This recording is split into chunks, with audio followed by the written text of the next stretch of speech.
Olá, hoje vou falar-vos sobre rastreios. Vou abordar o rastreio do cancro do colo do útero, o do cancro da mama, o do cancro do cólon e do reto, o rastreio de saúde visual infantil, o Programa Nacional de Diagnóstico Precoce e o Programa Nacional de Promoção da Saúde Oral. Começando pelo rastreio do cancro do colo do útero. O que é? O rastreio do cancro do colo do útero, tal como o nome indica, é um teste para examinar as células do colo do útero, que fica aqui, nesta parte inferior. Quem é que pode ter cancro do colo do útero? Todas as mulheres estão em risco de terem este cancro. No entanto, ele é mais frequente depois dos 30 anos de idade. A principal causa do cancro do colo do útero é o vírus do papiloma humano, ou HPV. Um aspecto muito importante é que, apesar de muitas pessoas serem infectadas pelo HPV, são relativamente poucas as mulheres que desenvolvem cancro do colo do útero. Por que é necessário fazer o rastreio? Porque o cancro do colo do útero pode ser evitado. As alterações do colo podem ser detectadas precocemente, permitindo a prevenção do cancro antes dele começar realmente. Que tipos de rastreio existem? Existem dois tipos de rastreio, o organizado e o oportunista.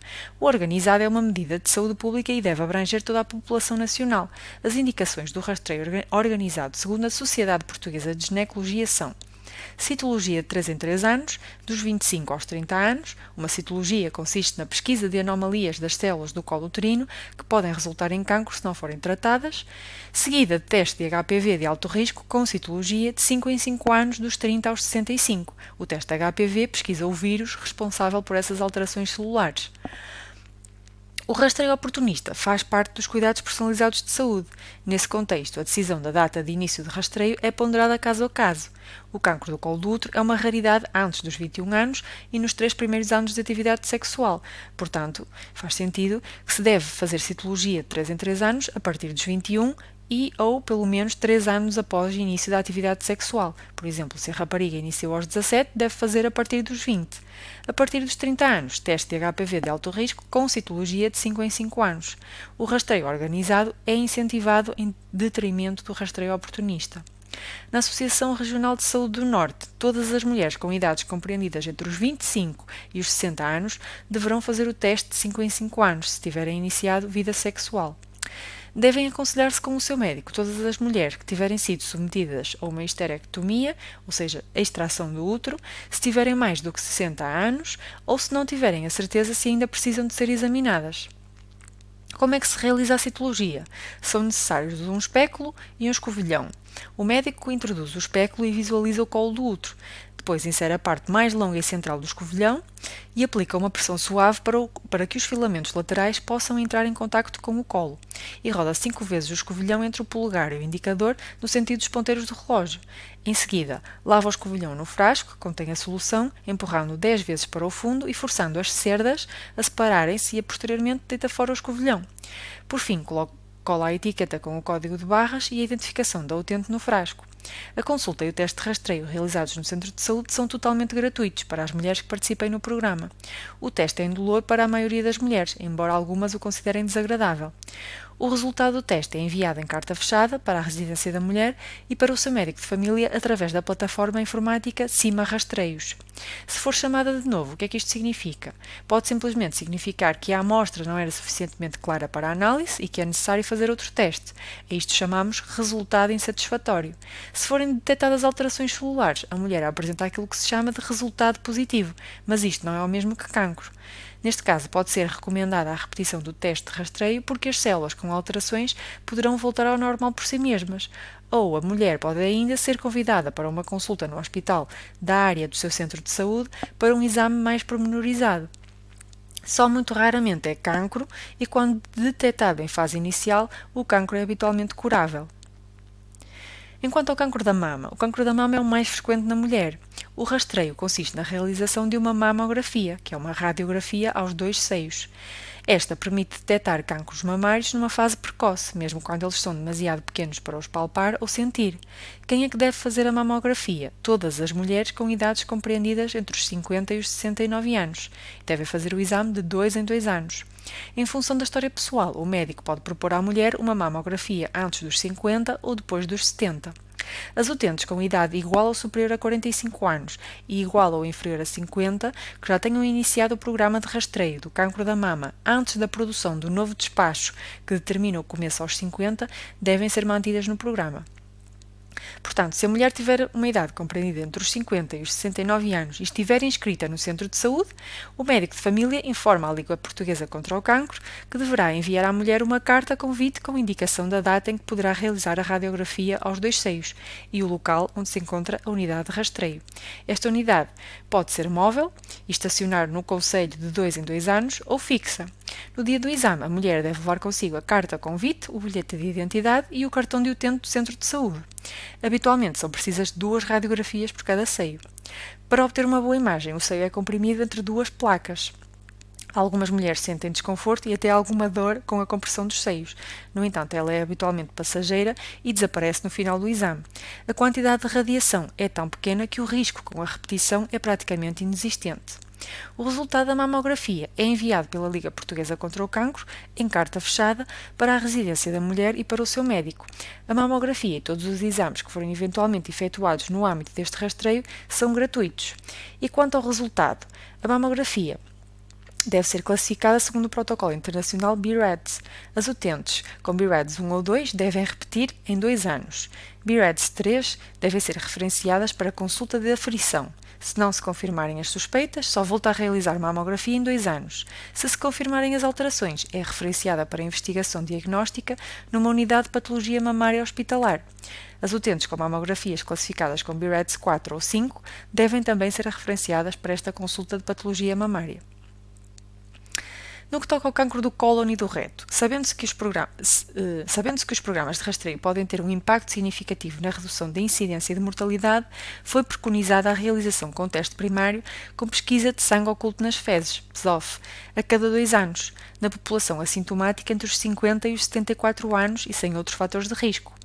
Nesta estratégia, aos doentes com pesquisa de sangue oculto positivo, é proposta a realização de colonoscopia. A metodologia do rastreio obedece ao princípio da procura ativa dos doentes em idade para o rastreio, através de uma carta convite, sendo as amostras recolhidas nas unidades de saúde e enviadas para o Laboratório Regional de Saúde Pública. Após leitura, os resultados são disponibilizados aos utentes por carta e ao médico de família através da plataforma informática Cima Rastreios. Esta é também a plataforma através da qual se referencia o utente com PSOF positiva para o hospital para realizar a colonoscopia complementar. Após a execução da colonoscopia total, a primeira questão a colocar é se identificam alterações. Caso a resposta seja negativa, e se a colonoscopia foi completa e com boa preparação, só é necessário voltar a repetir em 5, 10 anos. Se a colonoscopia foi incompleta ou com má preparação, será necessário voltar a repetir em menos de 1 ano. E se houver alterações? Em caso de neoplasia ou patologia inflamatória, é imperativo referenciar o paciente. Na presença de pólipos ou adenomas, o passo a seguir será estratificar o risco e agir em conformidade. Uma questão importante é que pessoas com história familiar positiva para patologia do cólon ou reto devem antecipar a idade do rastreio e, nesses casos, devem falar com o seu médico de família. Falando agora sobre saúde visual infantil, a ambliopia é um reconhecido problema de saúde pública, sendo considerada a causa mais frequente de perda de visão monocular, isto é, de um só olho, entre os 20 e os 70 anos. Nas idades mais precoces em que a ambliopia se instala, as crianças não exibem qualquer sinal clínico nem verbalizam queixas. Como há um período crítico para o diagnóstico que vai diminuindo com a idade, temos aqui uma janela de oportunidade que não pode ser desperdiçada. É neste contexto que surge o Programa de Rastreio da Saúde Visual Infantil, cuja implementação na região norte consiste no seguinte. Em primeiro lugar, é captada a população a rastrear, que neste caso são todas as crianças que completam 24 meses no corrente ano civil. É enviada uma carta convite a convocar o utente e a criança realiza então o fotorrastreio, que é um exame atrativo mesmo para as crianças pequenas, uma vez que usa um estímulo luminoso associado a um estímulo sonoro, que é uma música, que é capaz de captar a atenção da criança. O exame é de execução rápida, demora menos de 1 minuto. No final, é emitido um relatório que chega ao médico de família e também é enviada uma carta de comunicação ao utente. Se o resultado for normal, a criança só deve repetir o rastreio aos 4 anos. Se o resultado for anormal, isto é, se a criança tiver uma hipermetropia, miopia, estrabismo, astigmatismo, etc., esta será referenciada de forma automática via programa Cima Rastreios ou uma consulta de oftalmologia pediátrica. O Programa Nacional de Diagnóstico Precoce realiza desde 1979 testes de rastreio em todos os recém-nascidos de algumas doenças graves, o chamado teste do pezinho. Estes testes permitem identificar as crianças que sofrem de doenças graves que clinicamente são muito difíceis de diagnosticar nas primeiras semanas de vida e que mais tarde podem provocar atraso mental, alterações neurológicas graves, alterações hepáticas e até situações de coma, podendo desta forma beneficiar de tratamento precoce. Todas as análises laboratoriais deste plano são efetuadas num único laboratório, a Unidade de Rastreio Neonatal, Metabolismo e Genética do Departamento de Genética Humana no Instituto Nacional de Saúde Dr. Ricardo Jorge, no Porto. O teste do pezinho não é obrigatório, dependerá sempre da vontade dos pais. Porém, dado que para todas as doenças estudadas existe tratamento, as vantagens são claras e evidentes. Como é que é realizado? A partir do 3º dia de vida e, se possível, até ao 6º. Os pais devem levar o bebê à maternidade, hospital ou centro de saúde, onde existem fichas apropriadas para fazer a colheita de sangue. Com uma picada no calcanhar do bebê, colhe-se sangue para o papel de filtro da ficha de colheita, que depois de seco é enviado pessoalmente ou pelo correio para a Unidade de Rastreio Neonatal do Instituto Ricardo Jorge. A análise é suportada pelo Serviço Nacional de Saúde, sendo gratuita para os pais. E quanto ao resultado? O estado da recepção e os resultados do teste do pezinho podem ser consultados neste site. É disponibilizada aos utentes a informação do resultado normal ou em curso, que está disponível normalmente a partir da 4ª semana. No caso de ser diagnosticada alguma doença, os pais serão avisados mais cedo, diretamente pelo telefone ou através da unidade de saúde mais próxima, normalmente 10 a 15 dias após o nascimento do bebê. O Programa Nacional de Promoção da Saúde Oral está incluído no Plano Nacional de Saúde. Inclui vários projetos: grávidas, pessoas idosas, saúde infantil, crianças e jovens com idades intermédias, crianças e jovens com 15 anos completos, crianças e jovens de 18 anos, utentes portadores de HIV/SIDA e intervenção precoce no cancro oral. Enquanto às grávidas, a população-alvo são grávidas em vigilância pré-natal no Serviço Nacional de Saúde por referenciação do médico de família. O cheque dentista, no máximo 3 por gravidez, permitirão o acesso ao diagnóstico e cuidados preventivos e curativos de medicina dentária. A execução destes tratamentos pode ser concluída até 60 dias após a data prevista para o parto ou da data efetiva do mesmo. Enquanto aos idosos, a população-alvo são os beneficiários do Complemento Solidário para Idosos, utentes do Serviço Nacional de Saúde, com base em documento válido comprovativo da sua situação, emitido pelo Instituto de Segurança Social. No máximo, têm direito a 2 cheques dentista por ano. Enquanto ao projeto de saúde infantil, este abarca crianças com idade inferior a 7 anos e o cheque dentista, no máximo 1 por ano, é atribuído em situações de considerável gravidade, ponderadas por critérios de dor e grau de infecção.